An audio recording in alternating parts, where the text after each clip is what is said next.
Olá, seja bem-vindo ao Rio TV Debate. O tema de hoje é adoção. Quais os desafios? Acompanhe a análise dos nossos convidados.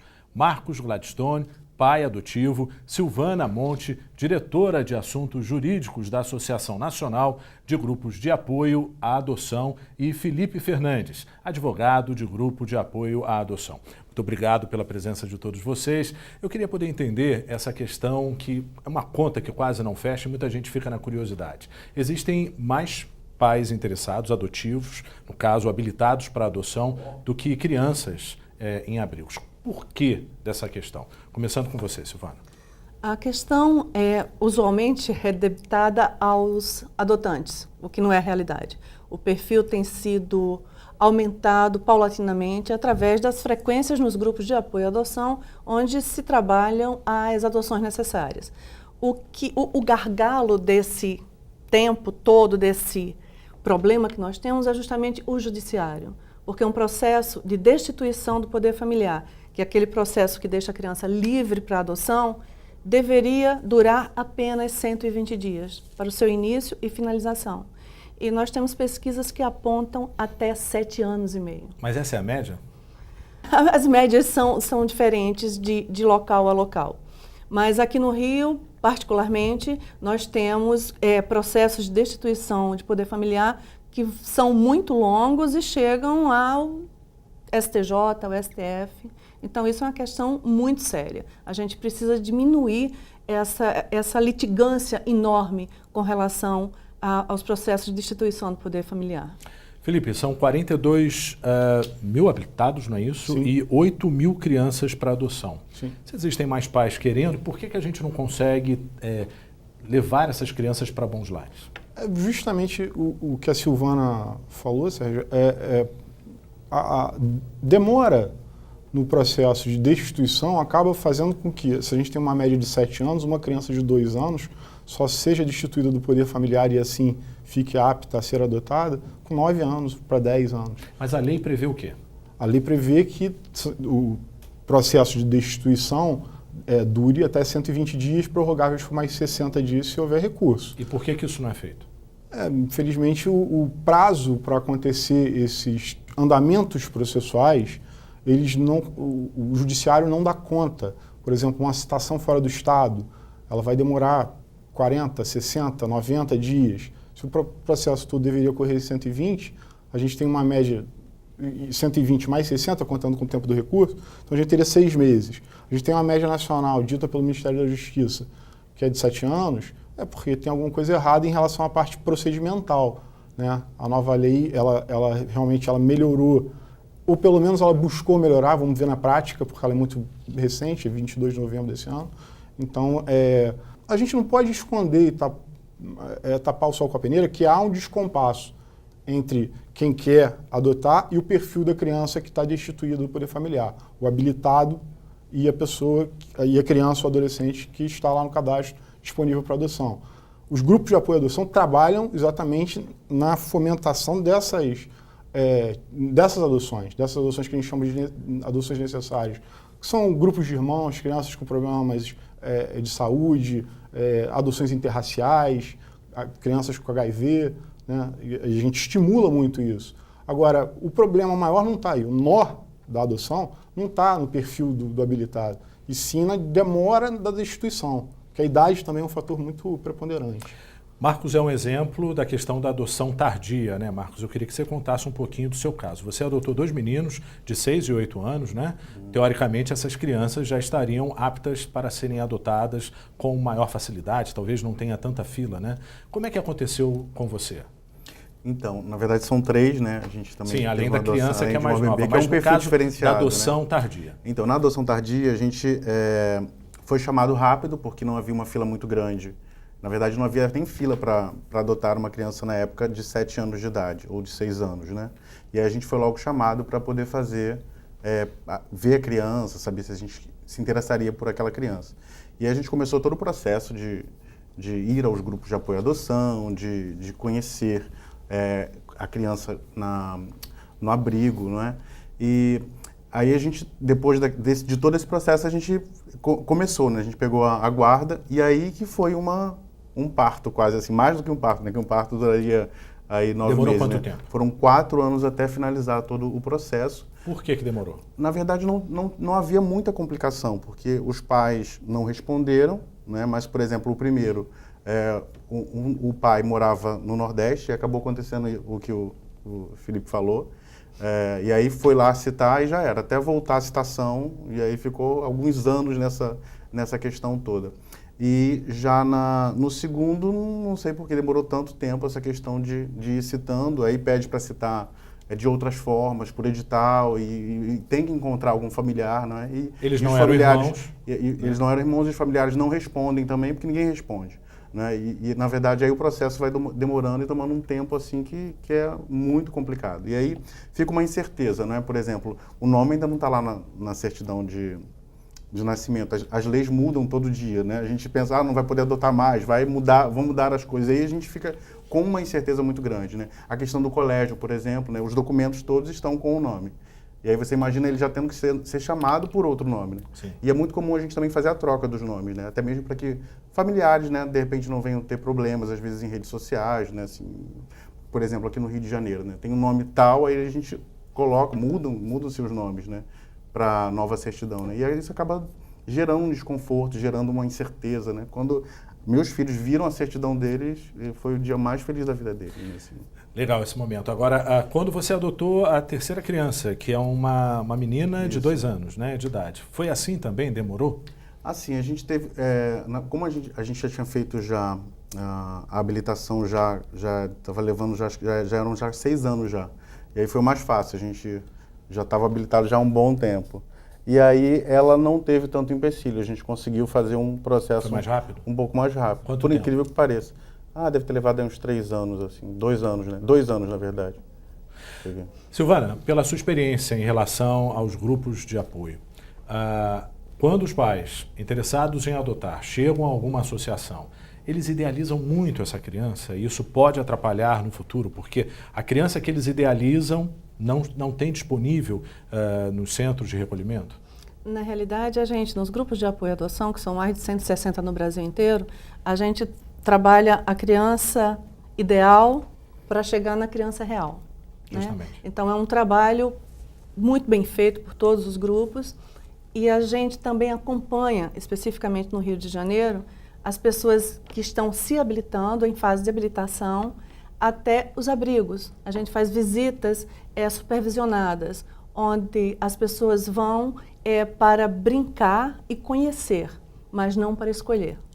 Porque a gente tem que lembrar que abrigo não é supermercado onde você escolhe essa ou aquela mercadoria. Cria uma expectativa muito grande por parte da criança também, né? Exatamente. É por isso que eles acham, né, nós já estamos fazendo essas visitações há quase 4 anos, eles acham que eu sou a tia da animação. E eu acho ótimo, eu levo música, a gente dança, a gente brinca, pula corda, faz um lanche maravilhoso e é uma manhã de muita alegria para eles. Eles nunca relacionaram a nossa ida com a adoção. E é importante a gente ver a criança real, saber que é aquele tipo de criança que a gente vai poder encontrar no momento de adotar. Porque é muito perigoso criar essa expectativa, né? Às vezes os futuros pais querem a semelhança física, não aceitam crianças acima de 5 anos. Eu queria que você falasse um pouco do perfil que é mais desejado e do perfil que acaba sobrando. Na realidade, o perfil anterior, digamos, de alguns anos atrás, não sei se 10 anos ou 5 anos atrás, era justamente de bebê branco, saudável, do sexo feminino. Porque existe a lenda de que menina não dá defeito. Menina dá muito mais defeito que menino, não é isso? Muito defeito. Então, o que é o defeito que você fala? A menina precisa pentear cabelo, precisa passar chapinha, gosta de comprar grife, menina pinta e borda. É uma coisa séria. Você adotou uma menina? Eu tenho 2 meninas, eu sei muito bem como é isso. As meninas não são fáceis. E uma juíza em determinado momento disse 10 vezes abrigo de meninos do que abrigo de meninas. As meninas aprontam todas. Essa tese de que as meninas são calmas é pura... Mas o que os pais procuram? Lenda urbana. Então, eles procuravam inicialmente isso, né? Menina branca, saudável. E agora, essa busca já está ampliada para 3, 5 anos. A gente diz que o recém-nascido hoje vai de 0 a 5 anos. porque é uma faixa etária onde todo mundo quer adotar. Até 5 não há dificuldade, até 5 não tem problema, inclusive a barreira da cor também já foi superada. Foi superada? Foi superada. Negro, branco, indígena. O importante hoje para quem está se habilitando e para quem quer adotar é realmente uma criança até 5 anos. Então, várias barreiras foram quebradas e a gente espera conseguir quebrar as demais barreiras também. Grupo de irmãos, crianças maiores, adolescentes, porque é preciso lembrar algo que o Procurador de Justiça Sávio Bittencourt sempre fala, que criança de abrigo não queima colchão, não faz rebelião. Eles estão ali, na realidade, cumprindo uma pena, digamos assim, por conta de terem sofrido negligência, maus tratos, abandono, exploração sexual. São crianças sofridas e não crianças que venham a causar qualquer dano à sociedade. Ok, a gente vai para um breve intervalo e voltamos já. Voltamos com o Rio TV Debate com o tema adoção. Felipe, eu gostaria que você falasse e trouxesse algumas informações do antes e o depois da nova lei. Sim. O que a gente avançou? Bom, em relação à nova lei, eu trouxe até um quadro para a gente ver como era antes e como ficou depois. A gente está chamando essa lei, a Lei 13.509 de 2017, de Lei dos Prazos, porque ela mexe muito com prazos, né? Antes a gente tinha a nova lei de adoção, que é a 12.010 de 2009, e agora veio essa lei com também uma grande reforma. Então eu separei alguns prazos aqui para a gente fazer a comparação de como era antes e como ficou, né? O tempo de acolhimento, né? O tempo que a criança pode ficar acolhida até o juiz ter que mandar o processo para o Ministério Público ou reinserir essa criança no Ministério Público para mover a ação de destituição do poder familiar ou reinserir essa criança na sua família de origem. Era de 24 meses, 2 anos, né? E agora é de 18 meses.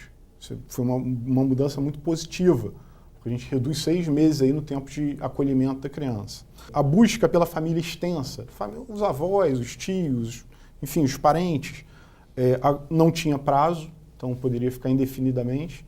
Hoje nós temos um prazo de 90 dias, prorrogáveis por mais 90 dias. Só lembrando que esse foi o caso do Marcos. A busca incessante da família de origem. E agora não haverá mais isso. Como é que foi, Marcos?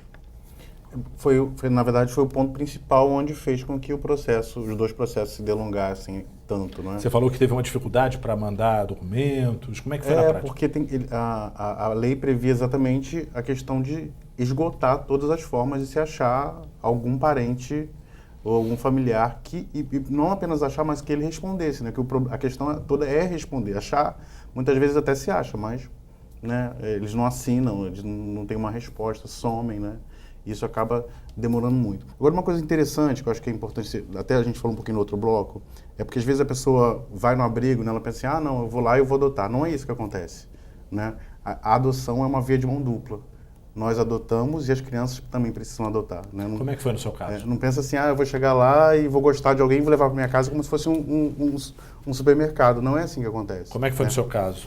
A criança ela é ouvida, a criança ela tem que querer estar com aquela família. A gente pergunta na primeira noite que os meus, tanto um como o outro, foi dormir lá em casa com a gente, foi perguntar, olha, vai ser um casal diferente, são 2 pais, você vai querer ver numa família assim, dessa forma, acontece isso, é assim dessa forma, você quer esperar aguardar uma outra família, e isso é perguntado para ele, a assistente social, a psicóloga pergunta, né? Então há todo um processo de fazer com que a criança queira viver aquilo. E no caso do meu segundo, principalmente, né, porque a gente foi fazer o processo de adoção de um apenas.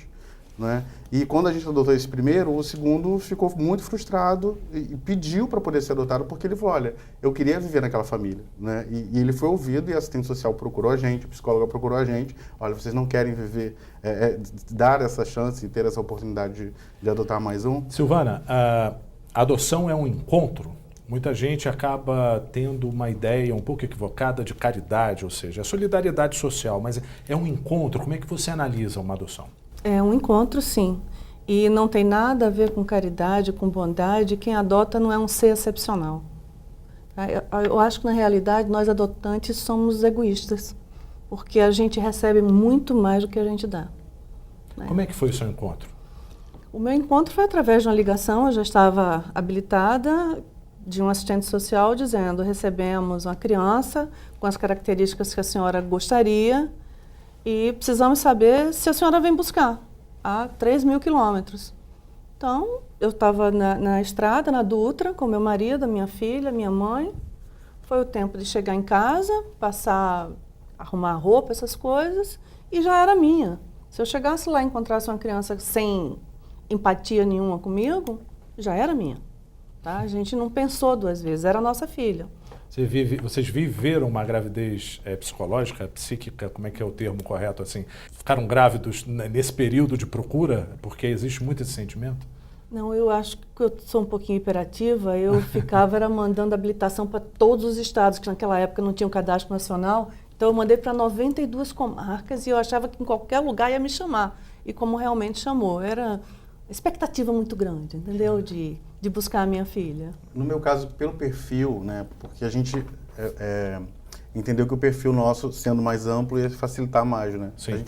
A gente até pensou que fosse demorar mais para chamarem a gente para poder ver uma criança. Por que você optou por um perfil mais amplo? Você previa maior dificuldade? Não? Exatamente, a maior dificuldade no sentido de ter que aguardar, por exemplo, um bebê, que, né, que iam demorar aí pelo menos aí uns 6 anos, né, 4 a 6 anos, né, para aguardar, para poder ver a bebê pela primeira vez, né, assim, e começar o processo realmente da adoção em si. Né? Não estou falando de habilitação, porque tem duas partes. Né? Primeiro vem a questão da habilitação e depois que você escolhe a criança é escolhida por você e vice-versa, aí começa todo esse processo legal de adoção mesmo. Né? Felipe, a Silvana falou no assunto da questão do CNJ, né, o cadastro.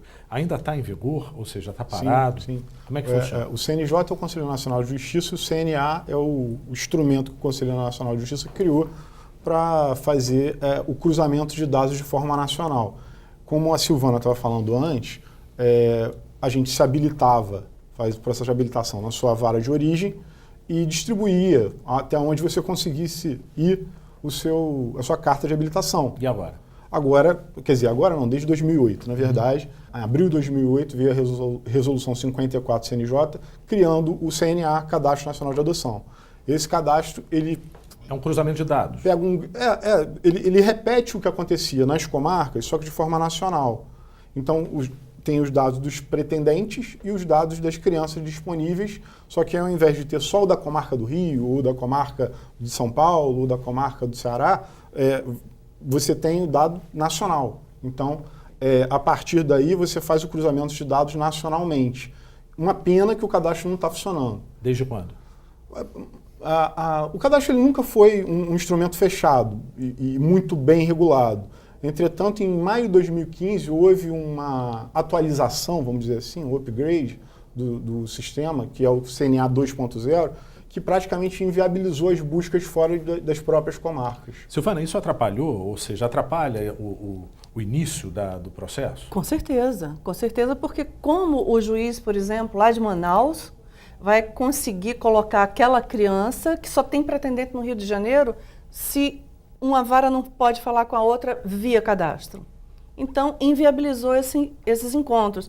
E quem está suprindo isso nesse momento é a ANGAAD, Associação Nacional dos Grupos de Apoio à Adoção, através de um mecanismo, né, de uma ferramenta chamada Busca Ativa, onde todas as varas que aderem a esse tipo de trabalho indicam suas crianças para as quais não existem habilitados naquela comarca, para que a gente localize via grupo de apoio à adoção habilitados que queiram aquela criança. E vários casamentos têm sido feitos com muito êxito. Então é a sociedade civil assumindo o papel que não lhe cabe, né? Porque esse papel é do Estado.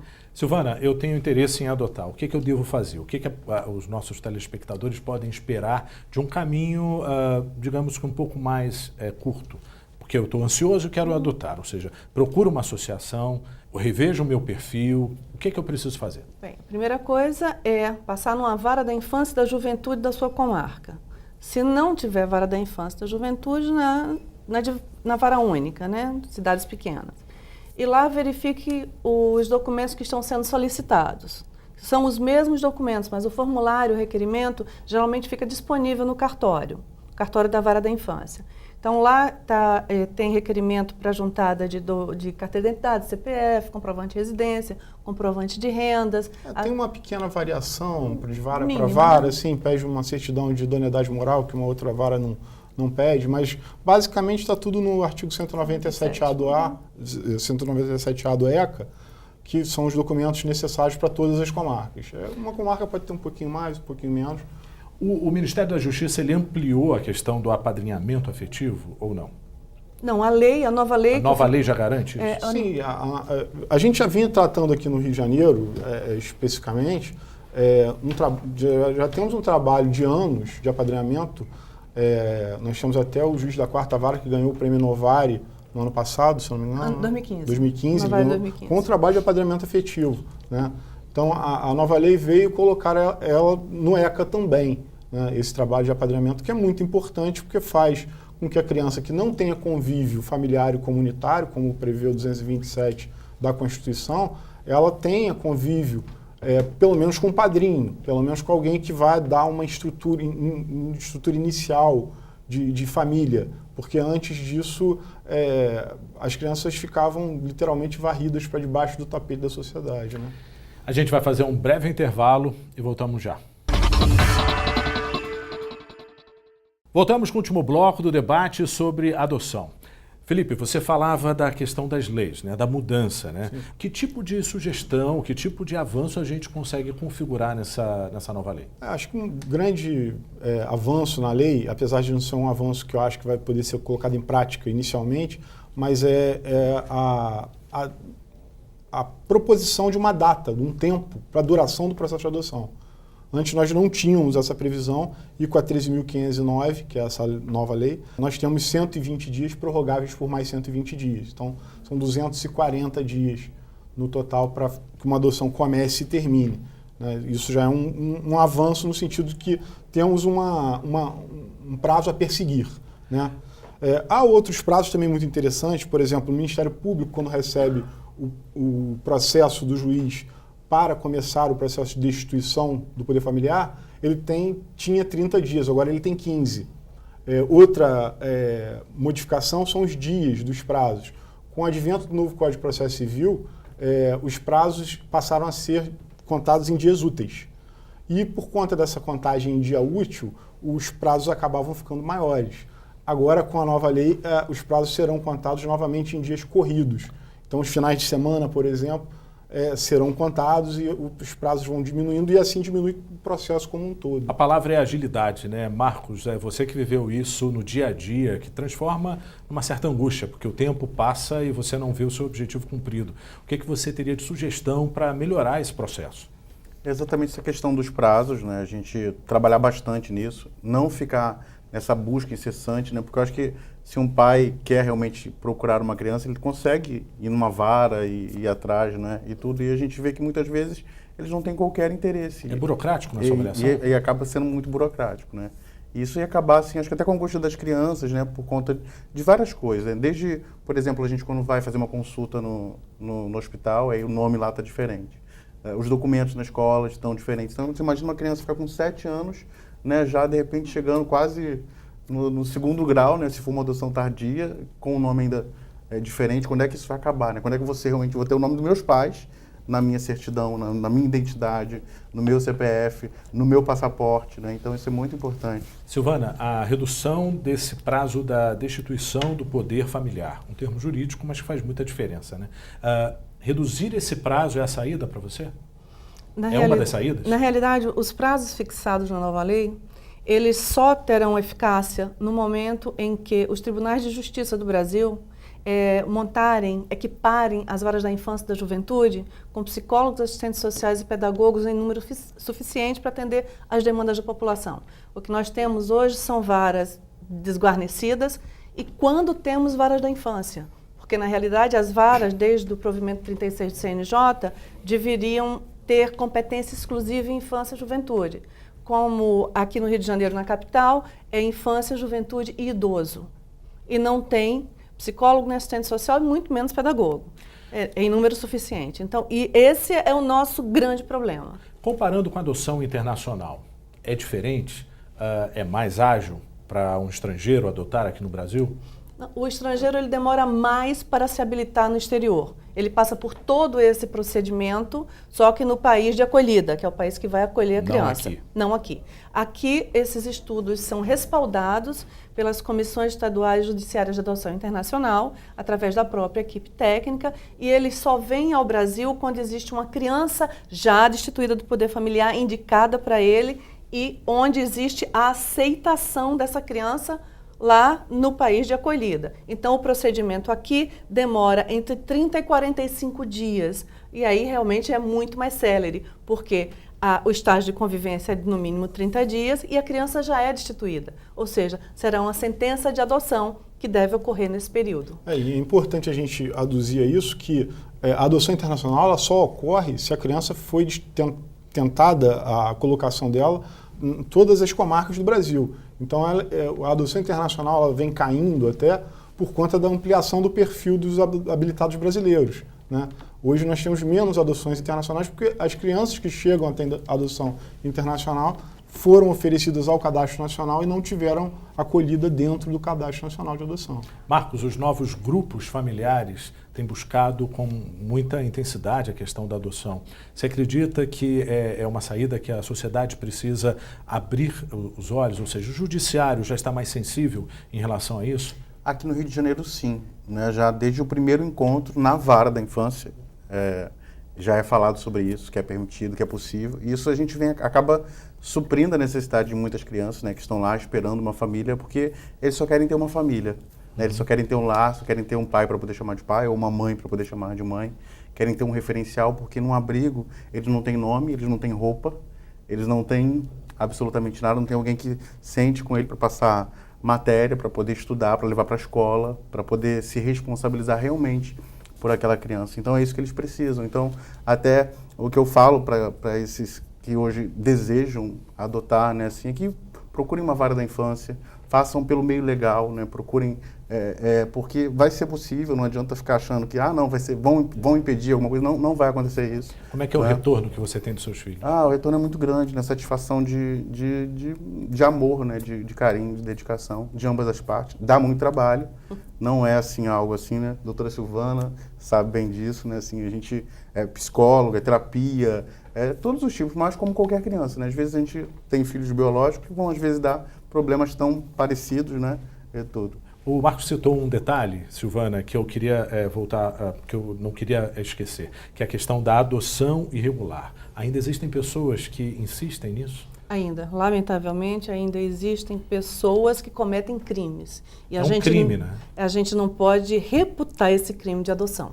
Justamente. Jamais. Nem a adoção brasileira, que denigre a nossa cidadania, e muito menos a adoção irregular. É um crime registrar como seu filho de outrem. Então, isso não é adoção. E, lamentavelmente, isso ainda ocorre muito no Brasil.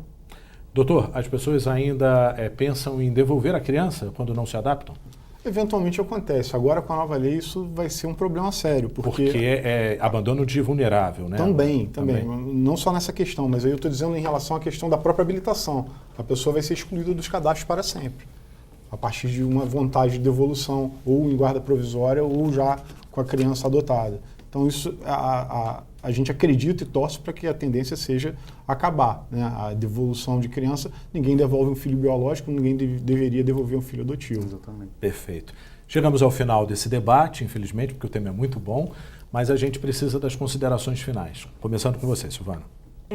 Tratar de adoção é tratar de amor. Dar e receber amor em demasia. Então, quem tiver o interesse em adotar, busque uma vara da infância e da juventude ou um grupo de apoio à adoção, né, que será muito bem acolhido e todos nós temos muito a oferecer. Felipe. Eu gostaria de falar sobre a necessidade que a gente tem de avançar em relação ao CNA. O Cadastro Nacional de Adoção tem um grande problema e também uma grande solução. Ele é uma grande ideia, mas ele precisa ser publicizado. Essa é a maior dificuldade que nós vemos hoje.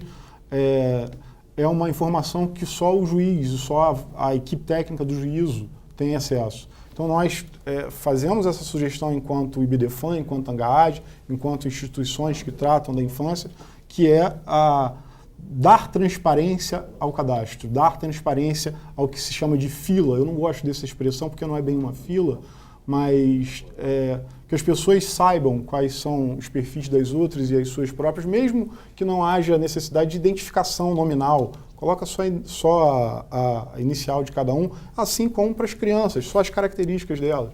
E se todos pudessem ver, a gente teria a possibilidade maior de acreditar no sistema e o sistema daí evoluir. Ok. Marcos, sua conclusão. Bom, a adoção é um vício, não é? A gente pensa que vai praticar apenas uma vez, né? Viver só uma vez, mas às vezes é incontrolável, né? Assim, e a gente foi para adotar um, pegamos 2, né? Chegou a terceira e a gente pensa em parar, não é? Mas a gente não sabe o dia de amanhã como é que é. Mas assim, realmente vale a pena, é uma experiência assim de amor e de vida e de transformação muito grande. Então, insistam, né? E vivam isso porque muitas crianças precisam. Muito obrigado pela participação de todos vocês e o Rio TV Debate fica por aqui. Até o próximo encontro.